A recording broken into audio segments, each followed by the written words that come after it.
This one comes from Reddit, and I think it hits hard because it shows what happens when a man mistakes hope for proof. A 30-year-old man wrote that he had been with his girlfriend for 6 years. About a year and a half into the more recent phase of the relationship, they had become long distance because both of them were in graduate school. At first, things seemed manageable. Then the first real crack showed up. He found out she was using a subscription dating app. That should have ended it right there for a lot of men. In fact, he did break up with her at first. But then she convinced him that nothing serious had happened, that she had not actually gone on any dates, and he took her back. And that is where the real story starts. Because a lot of men think the first betrayal is the lesson. It usually is not. The real lesson is what happens after you forgive it. He said that even after they got back together, the relationship did not feel the same. He often felt neglected. She spent a lot of time texting, even when they were FaceTiming at night. She said she was texting her girlfriends and he believed her. That is another thing men do when they are trying to save something. They keep lending trust to a situation that has already shown it can misuse trust. Not because they are stupid, because they want to believe the second chance means something. Then he went to spend the holidays with her and her family. That detail makes the whole story sting more.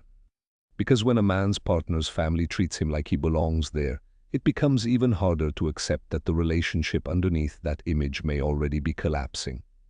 He said she was on her phone constantly like usual, but he noticed something else too. She would not let him look at her phone and seemed suspicious. She had also told him she was going on a ski trip in March with a guy friend, and when he asked for details about the guy, she dodged the questions. At that point, he had finally had enough. So he checked her Facebook messages. And that is where the situation stopped being vague and became undeniable. He found conversations showing that she had been flirting with another man for months. When he confronted her, she admitted she had a crush on this guy. At first, she tried to minimize it and said nothing had happened, that it was just flirting online, and that the other guy did not fully reciprocate the feelings. But under more pressure, more truth came out. She admitted that 2 weeks earlier, when she had visited his city, she had met up with that other man in person. And according to her, they kissed. That detail alone is brutal. But there was another piece that made it worse. He said that when he finally looked through the messages, he discovered that she had been flirting with this guy the entire time he had been spending the holidays with her and her family. Not only that, she had changed the guy's contact name to a female name so her boyfriend would not get suspicious.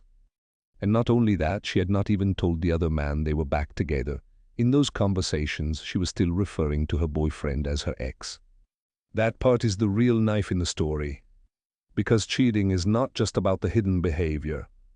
A lot of times it is also about the private rewriting of your position in that person's life. He was not just being lied to.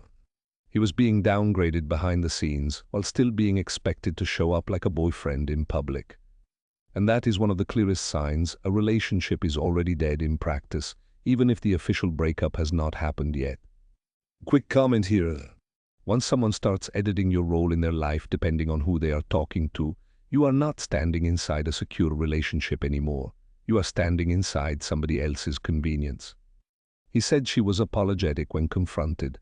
He made her cancel the ski trip and cut off communication with the other guy. She reassured him that nothing would happen anyway because the guy lived far away and was not interested in a relationship. But listen to how low the standard had already dropped. Not I choose you. Not I betrayed your trust and I understand the damage. Not I will do the work to rebuild this. Her reassurance was basically that it was not likely to go anywhere for reasons that had nothing to do with loyalty. That matters, because a lot of men hear a promise and miss the structure underneath it. If the only reason a betrayal does not fully bloom is distance, convenience, or the other person's lack of interest, that is not security, that is circumstance.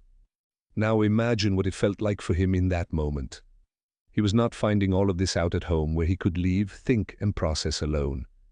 He was sitting in the middle of the holidays, in her family's orbit, surrounded by people who treated him like another son. That is a particular kind of humiliation. You are trying not to fall apart while eating dinner with the same people whose daughter is quietly dismantling your trust behind your back. And he said exactly what a lot of men feel in that kind of moment. He loved her, she was his first girlfriend, her family treated him well, but the logical side of him knew he could not trust her anymore. He just did not know what to do because he was stuck there until Saturday and flight changes were too expensive. That is another hard lesson. Sometimes reality does not collapse in a clean place. Sometimes it collapses in a house where you still have to smile, sleep, and count the hours until you can physically leave. Then came the update. And I think the update is what makes this such a strong Reddit-style cautionary story. He said that after reading the comments and talking again the next morning, they decided breaking up was the best thing to do. It was apparently amicable. They talked about what had gone right and what had gone wrong apart from the cheating itself. She said she did not feel appreciated by him and that after their initial breakup she had lost her feelings for him. They both agreed she had handled it badly and should have broken up properly before trying to start something new. He said she felt ashamed of what she did. Maybe she did. But the part that stuck with me most from the update was when he admitted, "Hope is a hell of a drug." That line is the real center of the whole story. Because hope kept him taking her back after the dating app. Hope kept him accepting vague explanations when something already felt wrong. Hope kept him believing that being welcomed by the family meant the relationship itself was still healthy. Hope kept him trying to stabilize something that trust had already punctured. And men need to understand this. Hope is not evidence. Chemistry is not evidence. History is not evidence. Even being loved by her family is not evidence. If the actual pattern is moving against you, none of those things can carry the weight forever. The reason this story works so well is because there was not just one red flag. There were layers. First the dating app, then the emotional neglect, then the constant texting, then the evasiveness, then the guy friend, then the hidden flirting, then the in-person meetup, then the kiss, then the fake female contact name, then the fact that she was still describing him as her ex. At some point, a man has to stop asking whether each individual detail can be explained and start looking at what the full pattern is saying. And the full pattern here was simple. She had already left the relationship emotionally, she just had not fully ended it yet. That is where a lot of men get trapped. They keep treating a dead relationship like a wounded one. They keep trying to repair something that the other person is already replacing. And every extra month they spend inside that illusion costs them dignity, peace, and clarity. Now here is my closing commentary on this one. I do not think the biggest red flag in this story was the kiss.